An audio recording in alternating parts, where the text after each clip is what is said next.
And Indiana football clearly has become the name of many people in college football to figure out if they are legitimate or not legitimate. And I will openly admit, them being ranked number 9 is a bit of a travesty. And I only say that largely because if they were a big brand, they would be ranked higher. And we all know that. But the reason I wanted to bring them up is because of that reason. The reason that you get ranked higher more times than not is based off the pedigree that you provided before. The recruiting rankings, they come out every year, people. You can see who gets the best players that come out of high school into college every year. It's not rocket science to figure out that if you have a highly rated recruiting system each and every single year, you're probably going to be pretty damn good at football.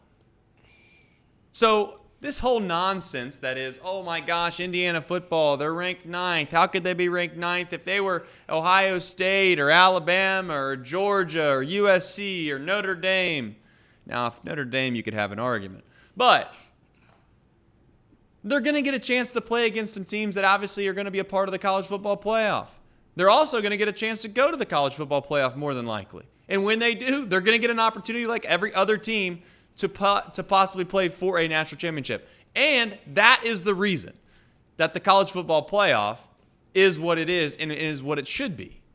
Because before, we did do this game in college football that was, well, who's the best? Are they the best? This computer ranking has them here and that computer ranking has them there. And at the end of the season, we're going to take the 2 teams that have the highest computer ranking and they're going to play, and they're the only ones that can win the national championship.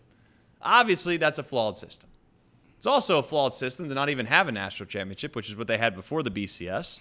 And then the BCS then obviously went into a non-BCS where there was committees that actually voted. And then you went to a 4-team.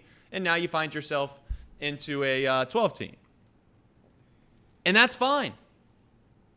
And that's why Notre Dame and teams like of yesteryear kind of ruined it back in the day, if we can be honest, because they made the national championship as a part of the BCS era, and then they got the brakes beat off of them, and then everyone's like, well, how could they get a chance to play when this team and that team and that team only had 1 loss? We don't have to worry about it anymore. I don't know why we're sitting here arguing about whether or not Indiana should be number 9. Maybe they should be 7. Maybe they should be 5. Maybe they should be 2. Hell, put them at 1. I don't care. Because ultimately, they're going to get a chance to play against teams that we'll find out if they're legitimate or not. And I get it. There are news cycles, and I get Joe Klatt has to find something to talk about. I get all of it. But what's the point of arguing over rankings anymore? There isn't one. The whole point of the playoff was to eliminate us sitting here 8-9 weeks into a college football season and trying to figure out who the top 4 teams are.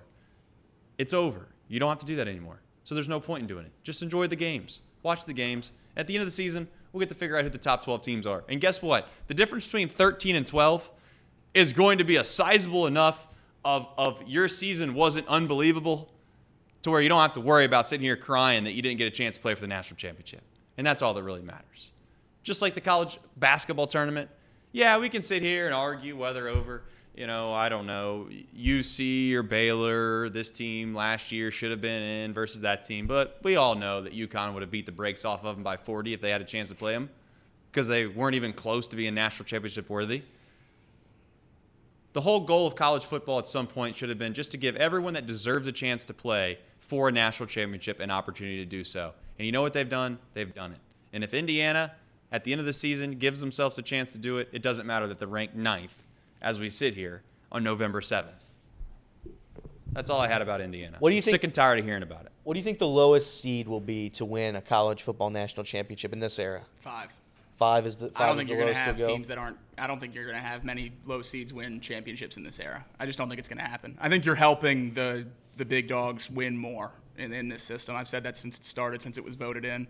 I think the chance that the smaller schools, the TCUs, I mean, who else went on those runs? I mean, even UC making it. I mean, obviously they didn't win that first game, but they made it to the Final Four. UC has no chance of making the Final Four. Like any team at that level has no chance of making the Final Four at this point. You have to beat 2 great teams, 2 championship level teams instead of 1 now to get there, to get to the Final Four, whereas you just had to win 1 to get to the championship. That TCU team's never getting out of the second round. Like they might get lucky at home if they host a game or if they win the conference championship, they get a bye. they'll get ran out by the Ohio State that lost to Michigan or the Alabama that lost at LSU.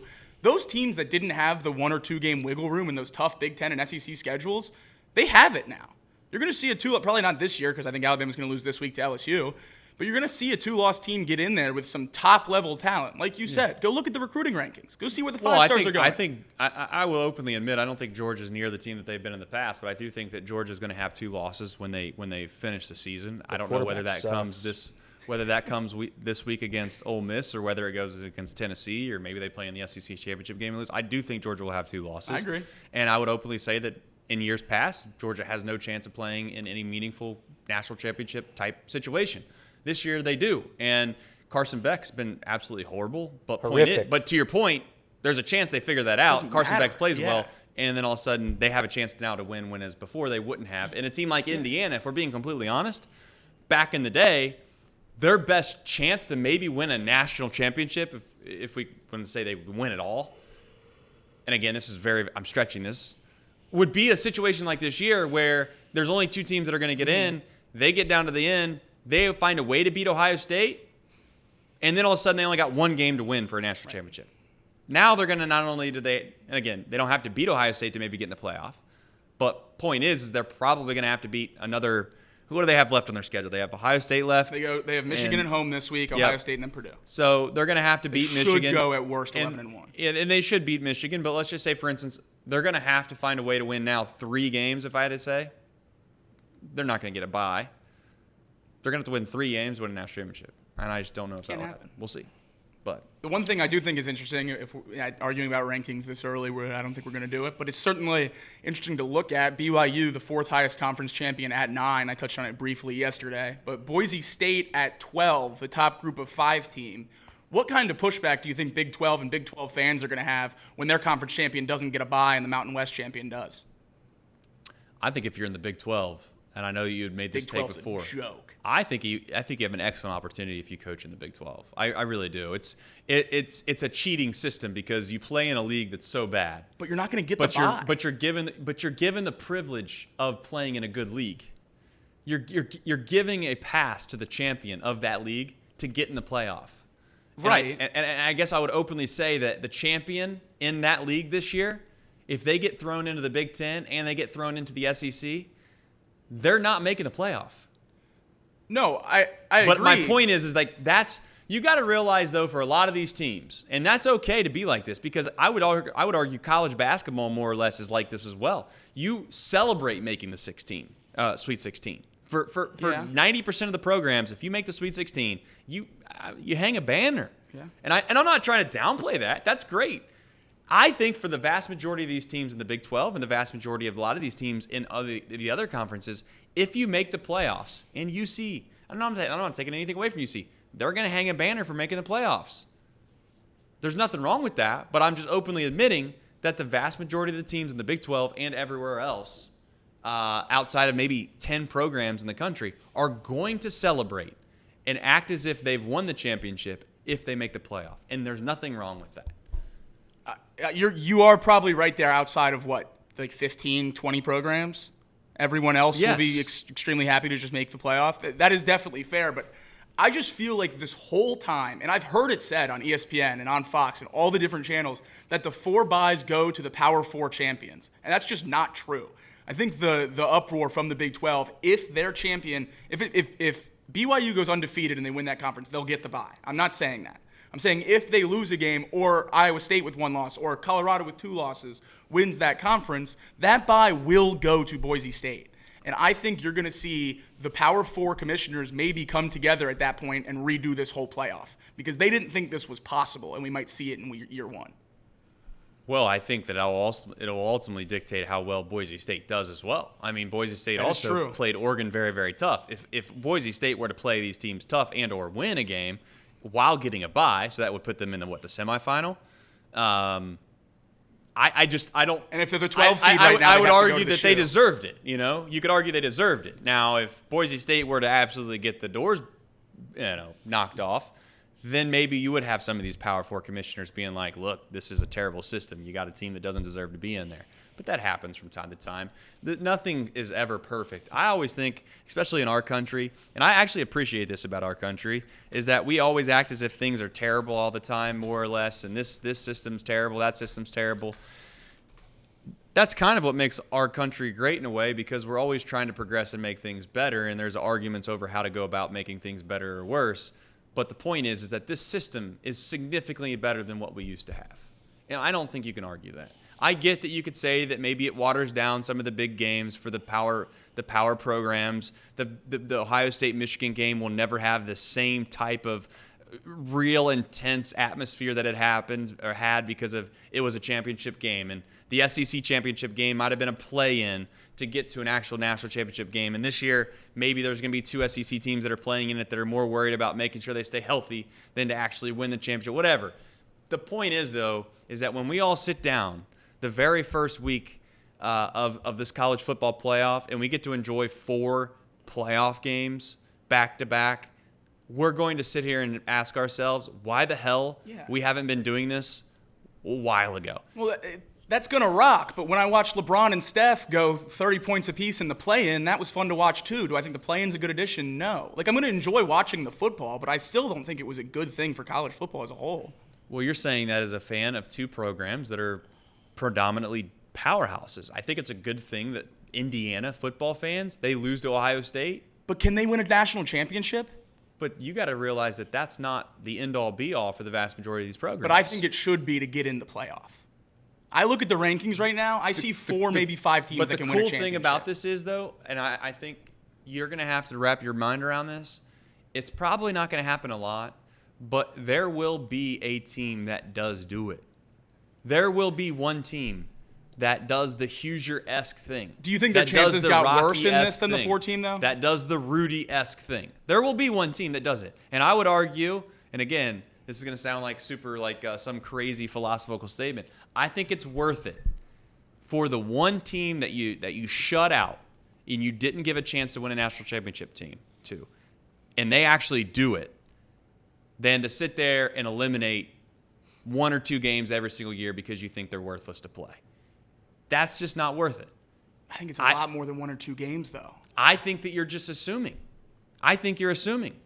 Just like you assume that you're probably going to walk into Nashville and smoke Vanderbilt. That's what I mean. That didn't in matter. A half-empty stadium. But that didn't matter. Alabama That's fans exactly my argument. Absolutely mop the floor with the Crimson Tide. That's my argument, though, is that game doesn't matter. Alabama's ranked 11th. If they beat LSU, they still go to the playoff. You lost to Vanderbilt. Matters. You shouldn't be in. It definitely matters.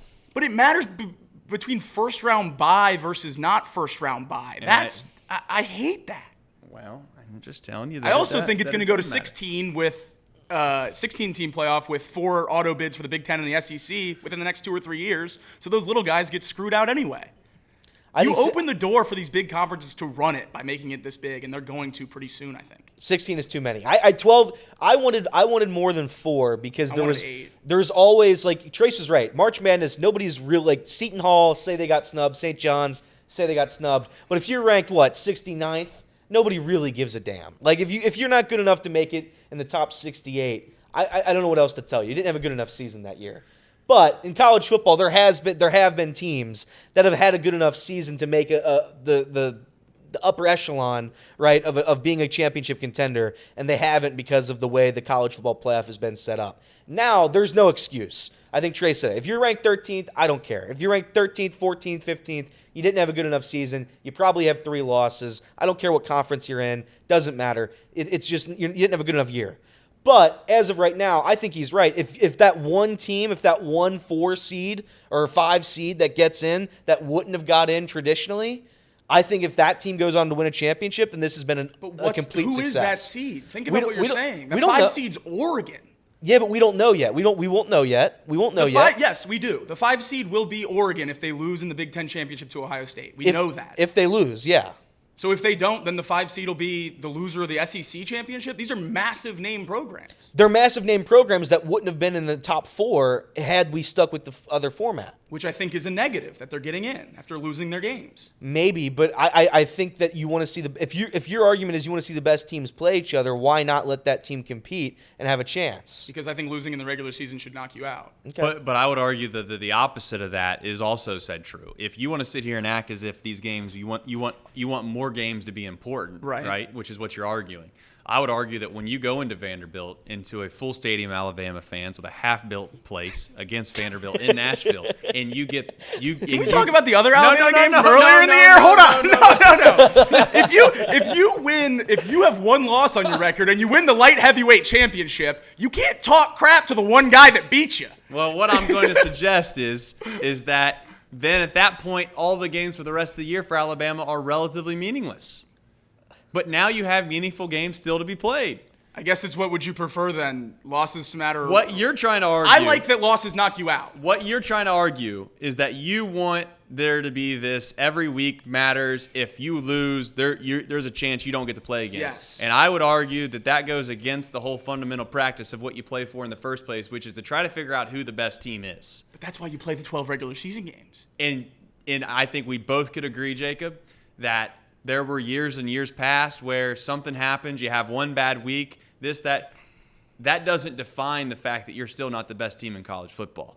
I think we could both agree. That's the thing I like that it did. I like that. Well, that then you knocked just don't out. like the fact that there's a chance that the best team in college football doesn't get a chance to play for the national championship. And if that's your take, that's fine. But are also they the best team if they lost a game they shouldn't have lost? 100%, absolutely. Absolutely. So the loss just doesn't matter then. Are you suggesting to me that last year, let's just say, for instance, the year that TCU got into the playoff, it would have been Georgia versus TCU. Are you suggesting that Ohio State shouldn't have gotten a chance just because they had one bad week against Michigan to play for a national championship? Over TCU with TCU undefeated. What? I guess TCU wasn't undefeated. Yeah, they were undefeated. No, they weren't. They lost the Big 12 championship. You're correct. They did. But at the same time, Ohio State wouldn't have got into the playoff. They did. And they played one of the best games of all time. And if Ohio State loses to Michigan, I don't think Ohio State should be making playoffs. Well, that's fine if you want to have that take. But I'll openly admit that what you're against as well is college football is moving towards what college basketball has done. Yes. College basketball, we can all agree, has watered down the regular season to where many people don't care about it. I get that that's your take on this subject. I would agree with you that you don't want to get into a spot where, as a college football fans, the regular season is relatively meaningless because you have so many opportunities to get in the playoffs that, I know we're not playing good football, but if we can just figure it out by the end of the year, that's all that really matters. That is a problem. At 12 teams, I don't think that's the case. At 16, maybe. We can get into that discussion. That's fair. I would argue, though, that the thing that's going to happen that we haven't seen yet is we've not got a chance to experience what we all love come March, which is March Madness. I will be willing to bet. The home playoff games are going to rock. I will be willing to bet that there is going to be some semblance of March Madness within college football playoffs at some point and soon. And they're going to be a team that you think that you're arguing should not be there, that doesn't deserve a chance, that's low level, they're 7, 8, 9, 10 seed, that's going to get hot, make a run, win a couple games. And if they win a national championship, my point is that if there is a team like Indiana, right, they play at Ohio State.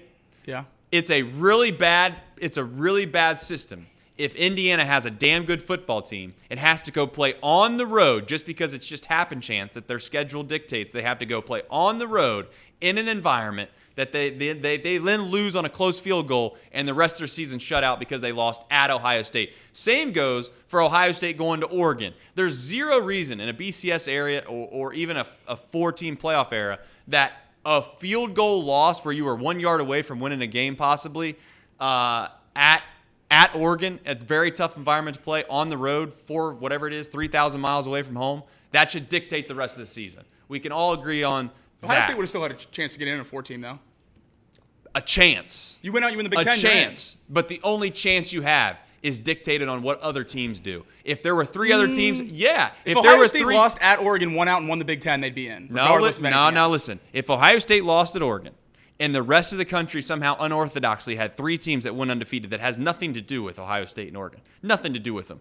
Let's just say it's Georgia, Clemson, and some other random team, UC. If they all, but no, listen. I know you're Ohio State would be in over UC. If They there just were- did it with Florida State and Bama. If there were 3 undefeated teams, right? I think that there would be, and you see what kind of uproar there was for Florida State, and it was, and it's people don't understand the system. And it was a shame that Florida State didn't get a chance to play for the national championship with all of their guys. And I know what Georgia did to them in their bowl game, but I would also openly What have they admit done this year? they That didn't program have their quit. players. All right, Do you guys hear that? Do you guys hear that sound? that's time to go. No, it's the sound of a police siren. They just pulled over another Georgia football player for going 120 in a school zone. That's how we end it, baby. Woo! Well, I know this. I didn't have to watch on an SEC network in the middle of a 3:30 Saturday of a half-empty stadium that was barely constructed. Didn't even have a scoreboard. No, you had to watch me eat popcorn They at had about play 1 clocks. a.m. People were holding play clocks up in the corner with their arms the whole entire time, and had to walk out of there with your heads hanging. And the team that lost there beat you. Your head's head high. Because, it's tough to go into Nashville and beat Vanderbilt, but that's here nor there. All right, this has been Off the Bench, presented by United Dairy Farmers.